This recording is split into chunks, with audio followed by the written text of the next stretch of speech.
ഇതൊക്കെ പലർക്കും ദഹിക്കില്ലെന്നറിയാം. പക്ഷെ പറയേണ്ട കാര്യം പറയേണ്ട രീതിയിൽ പറയേണ്ട സമയത്ത് പറഞ്ഞില്ലെങ്കിൽ അത് വല്ലാത്ത ജാതി കുഴപ്പമാവും. വാസ്തവത്തിൽ ഇന്ത്യയുടെ ദീർഘചരിത്രത്തിൽ ദേശവിരുദ്ധമായ ഒരു പ്രസ്ഥാനത്തിന്റെ പേര് പറഞ്ഞാൽ ഒന്നാമത്തെ പേരാണ് ഹിന്ദു മഹാസഭ. അതിന്റെ നേതാവാണ് ഈ സവർക്കർ.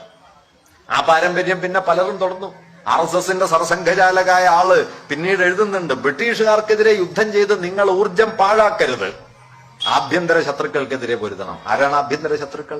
ഒന്ന് മുസ്ലിങ്ങളാണ്, രണ്ട് ക്രിസ്ത്യാനികളാണ്, കമ്മ്യൂണിസ്റ്റുകാരാണ്. ഇങ്ങനെ രാഷ്ട്രത്തിനകത്ത് സവർക്കറുടെ ചരിത്രം നോക്കേണ്ടതാണ്. 1910 അദ്ദേഹം തടവിലാക്കപ്പെടുന്നു, 9-ലോ 10-ലോ. തുടർന്ന് അദ്ദേഹം നിരന്തരമായി മാപ്പ് എഴുതുന്നു. 6-7 തവണ മാപ്പ് എഴുതി. ഈ മാപ്പ് വായിച്ച് മടുത്തിട്ടാണ് മൂപ്പരെ സ്വതന്ത്രനാക്കിയത്. അങ്ങനെ മാപ്പ് എഴുതിക്കൊണ്ടിരുന്നു. ആദ്യത്തെ 3-4 മാപ്പൊന്നും ബ്രിട്ടീഷുകാരും മൈൻഡ് ചെയ്തില്ല. അവസാനത്തെ മാപ്പപേക്ഷയിൽ അദ്ദേഹം പറഞ്ഞത്, എന്നെ സ്വതന്ത്രനാക്കിയാൽ എന്റെ പിന്തുണ മാത്രമല്ല, എന്റെ അനുയായികളായ 10,000 കണക്കിന് യുവാക്കളുടെ പിന്തുണ ബ്രിട്ടൻ ഉറപ്പു തരാൻ